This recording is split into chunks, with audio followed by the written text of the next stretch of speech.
যিমানে তেওঁলোকে ভাল পায় প্ৰেমটো সঁচা প্ৰেম সঁচা মিলনে কৰায় কিন্তু পাৰিলে তেওঁলোকে পঢ়া শুনা কৰি ভালদৰে নিজৰ ভৰিত থিয় হোৱাৰ বাবে পদক্ষেপ গ্ৰহণ কৰাৰ পিছতে বিয়া হোৱাৰ কথা চিন্তা কৰিব লাগে। সেয়ে মই পৰামৰ্শ আগবঢ়াইছোঁ।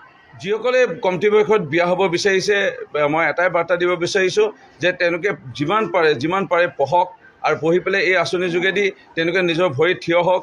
বহু এনে পৰিয়াল পাইছোঁ, বহু মেধাসম্পন্ন, হয়তো স্বামীৰ লগত ভাল পাই বিয়া হৈ গৈছিল, যদি হঠাৎ স্বামীজনৰ যদি কিবা দুৰ্ঘটনাপতিত হৈছে বা স্বামীজনৰ যদি ভগৱানে নকৰক মৃত্যু হৈছে, সেই সময়মতে নপঢ়াৰ কাৰণে বা ভাল উচ্চ ডিগ্ৰী মেধা থকা স্বত্বেও তেওঁলোকে নিজে গ্ৰহণ নকৰাৰ ফলত তেতিয়া মানে দুই নাও দুভৰি হৈ যায়, না ইপিনে যাব পাৰে না ইপিনে যাব পাৰে, না সংস্থাপিত হয়, তেওঁলোকৰ বহুত অসুবিধাৰ সৃষ্টি হয়। ছাত্ৰীসকলৰ মুখত যি আনন্দ দেখা পালোঁ সেয়া সঁচাকৈ খুবেই প্ৰশংসনীয়। মুখ্যমন্ত্ৰী ডাঙৰীয়াক এই যি ছাত্ৰীসকলৰ মুখত হাঁহি এয়া নিশ্চয় আশীৰ্বাদ প্ৰদান কৰিব। আৰু মাননীয় মুখ্যমন্ত্ৰী মহোদয় নেদেখাজনৰ পৰা আশীষ লৈ তেখেতে আৰু অসমৰ কাৰণে কাম কৰি যাওক, ৰাজ্যখনে কাৰণে কাম কৰি যাওক, তাৰে এজন মই জনপ্ৰতিনিধি বা বিধায়ক হিচাপে কামনা ৰাখিলোঁ।